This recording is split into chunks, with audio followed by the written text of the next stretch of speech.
BBC investigation has found that Russia has expanded its recruitment of prisoners to fight in the war in Ukraine to include those merely accused of a crime.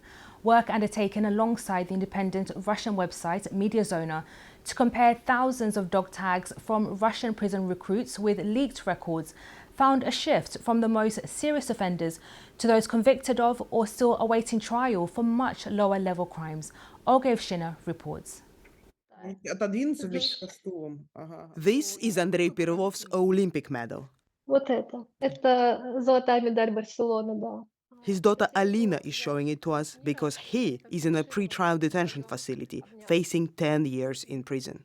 He stands accused of embezzling around 3 million rubles, almost 24,000 pounds, from the football club where he was managing director. But the 62-year-old has been offered a way out. He can avoid a trial altogether if he signs a contract to join the army and fight in Ukraine.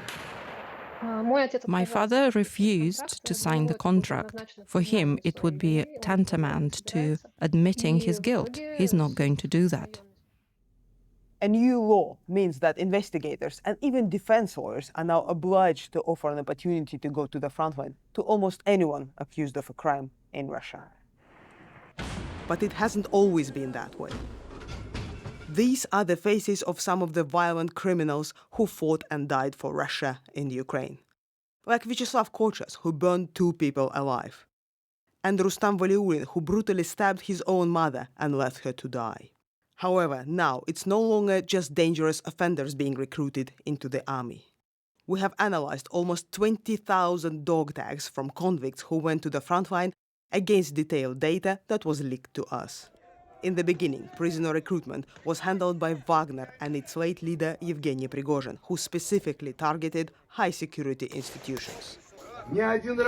Multiple convictions for murder or robbery? Great. If you screwed up with prison officials or have beaten the cops, it's even better. We need your criminal talents. They want the sort of hardened criminals or the worst of the worst because they're going to be using them in assault units. But our research shows that as Russian losses increased, recruitment has spread to any kind of prison, including pre-trial detention centers. And some people do sign up. Yaroslav Lipavsky chose to go to the front line as soon as he turned 18. He was accused of intentionally causing harm to another person alongside others. He was dead within a month. But the effort to get people into the army is increasing.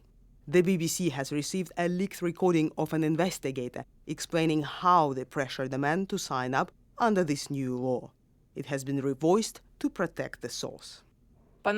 Listen, your husband has already got 3 years for theft. He can get 6 more for this other crime. Do you need this? I offered him a chance to sign a contract. If his request is approved, he will go to war and close the case. That's it. Do Russians care about convicts or those who are in prison? I suspect that they don't, and I suspect that's another reason why the Russian government turned to him. But Andrei Perlov maintains his innocence, so he continues to refuse the contracts he's being offered. We asked the Russian authorities about Perlov's case and whether they are unfairly pressuring detainees to join the army. They did not respond. He tries to keep himself cheerful, but if this goes on, they will break him. It cannot go on indefinitely. After a career chasing medals, Andrei Perlov continues his fight for a fair trial and not a dog tag around his neck. Olga Ivshina, BBC News.